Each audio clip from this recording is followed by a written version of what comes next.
Today we're talking to Lee Stuttaford, the course instructor for web development, and we're going to be talking a little bit about the emergence of the mobile web. And I have some questions for you, Lee. Cool. And so we hear these terms, interaction and consumption, and it's about the way that people use the web today. Can you tell us a little bit more about that? How are people using the web today? Sure. I mean, with the rise of the mobile web, what they're referring to is tablets and smartphones becoming available to the masses. So you're not just interacting with the internet with a desktop PC or laptop or notebook, but you're also able to use your mobile phone or a tablet. The point being is, if you're going to do your online banking or you're building a website, you're going to use a computer. Right. If you're going to check your email quickly or tweet or find directions to a restaurant, you're probably going to use your mobile phone. And that's really the difference between the two. Yeah. So, for example, if you're in your car and you get a message, you might check something on Facebook, but if it's a banking thing, you probably wait till you get home and check it. Yeah, if somebody sends you a funny cat video, you might check it on your phone quickly. Yeah. If your boss sends you a task update inquiry, you might tell your boss you're driving. The difference being is once again, consuming information rather than interacting with it. Okay. And I think that's where the difference comes in. But don't use your phone while driving. We're not advocating that at all. Okay. We're talking to web developers here. We want to know, how do we build the web today? How are we developing the web? Right. So, as I've said, with the concept of convergence, you can really, well, it's difficult to try and do both at the same time. And you're probably going to find that your clients are going to want either attention on the mobile space first or attention on the desktop space first, depending on what the business needs are. And certainly you don't want to code yourself into a corner where you can't go back and do the other one, having started the first one. So if I was doing a website that was meant to be used mainly for media consumption perhaps, I would start with a mobile first strategy. I would start with what is the bare minimum that website needs for a user to use on their mobile phone. Okay. And then over time introduce more functionality that would then be better served in a desktop environment, and then build the site up going forward. Okay. You're also going to find the opposite is true, which is what they would call graceful degradation, which is more applied to existing sites where you have to retrofit a site for being more mobile friendly today. Okay. So you would find a site that has been designed to work in the desktop primarily now needing to be literally retrofitted and made more mobile friendly without having to go to a different type of site. Okay. If you've got the luxury of starting from scratch, mobile first is often the easier way to go. Yeah. If you're a web developer, you're not always going to get those choices, so you're often going to have to do the other one as well. Okay.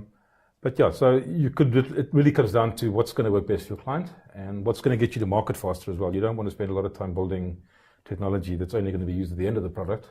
You want to get to market soon because ultimately your client wants to make money from the site as well. All right, so we've got these two terms, mobile first and graceful degradation. Correct, yeah. Which one is better? It's a trick question. They're actually both the best one to do. Okay. It's really a case of, as I said, understanding what your client's going to want, and how best to achieve that. Can you give us an example of when a client what their needs would require a mobile first? So mobile first, there's a number of reasons why you'd use it.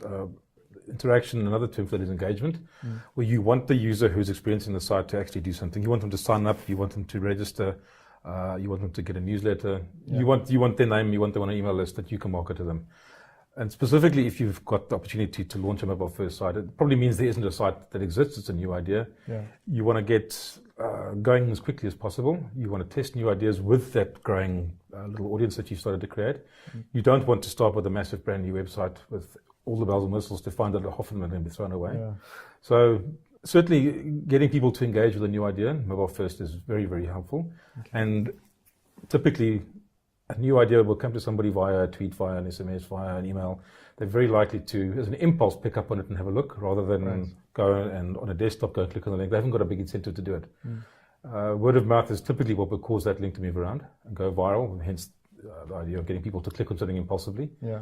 If they've got to load a big website on a mobile phone and it takes a while because of all the code that has to load, you've got a big chance of them dropping off. But if it's a mobile-only design, it's likely to be optimized for that and you'll get a better engagement. As a web developer wanting to have engagement in a desktop experience, you're going to start thinking about graceful degradation. Now, Can you tell us a little bit more about that? Yeah, so if you've got a website that previously was meant only for desktop sort of purposes, where people were connected to hardline internet and didn't have a problem with connectivity, you have a site that over time had bloated a bit, you'd have libraries of JavaScript added to it rather than handwritten, completely optimized code. An example, for example, I can give you is Gmail. If ever you find yourself in a slow connection, you probably see a little alert at the bottom of the screen that says, would you like to use the standard HTML format, which is really a watered down version of Gmail. It'll still work, it just won't be as fluid perhaps, and some of the transformations and animations won't take place, but you'll still be able to do what you want to do. That's a pretty good example of a site with graceful degradation having been retrofitted. Okay, that makes sense. Cool. So I'm a web developer and I want to create a new site, new material, completely new content, and I want it to be mobile first.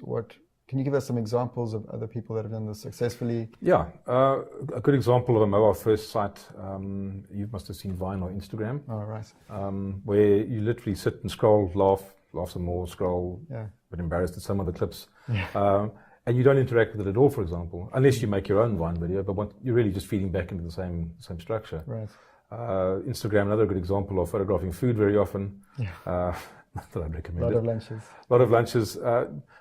And it actually creates social networks where people are sharing information in the mobile first sort of construct, where if they do anything, they're putting it straight back into that stream for somebody else to once again consume. Right. They're not looking to change the format. Whereas if I worked on a website and I changed my bank account details, or I wrote a blog post, or I commented on a comment stream, it's quite possible I'm going to change the topic. Or if you look at a Media24 article on News24, for example, and there's a comment to an article, the fact that there's commentary will cause the conversation to change. Yeah, absolutely. But if I like a photograph or don't like a photograph on Instagram, it's not likely to change the conversation. And I think that's quite a good distinction to understand as well. Okay, yeah, very interesting. So going back to your point of as a web developer, what is my end game in terms of what should I do? Should I focus on mobile first and hope that I always get the opportunity to go and build a bigger site down the road? Do I get the opportunity to do that? Do I find myself often stuck with having to do graceful degradation because the type of clients that I get, or the clients that I have, or my boss tells me to retrofit sites? Ultimately, it's going to come down to the technology will eventually, and by technology I mean the devices, the smartphones, the tablets, will become as cognizant of what they're trying to serve that you won't have to cater for different platforms as much as you would have to do now. Right. So it should become easier over time. Having said that, the question of what does my audience want doesn't go away. So quite possibly, even though down on a year or two from now, it really doesn't matter what technology is being used, it's always important to think about what does your client want and what does your client's client want. And if ultimately you're launching a new product, a fully built, completely developed website probably takes too long to do, and might really just give you more than the client needs at that point, and certainly their clients, and you might overwhelm them. Conversely, if you've got a site where you want the audience to have lots to do, like a banking website, mobile first isn't really going to be your best departure point. But in a year's time, it might be. If you look at the F&B app, that a lot of people have seen today, there's so much you can do in it already, even though it's on a mobile phone, that you often don't end up going to the desktop. So there's definitely a convergence of what can be done and what you would have to do. It is going to be a case-by-case basis.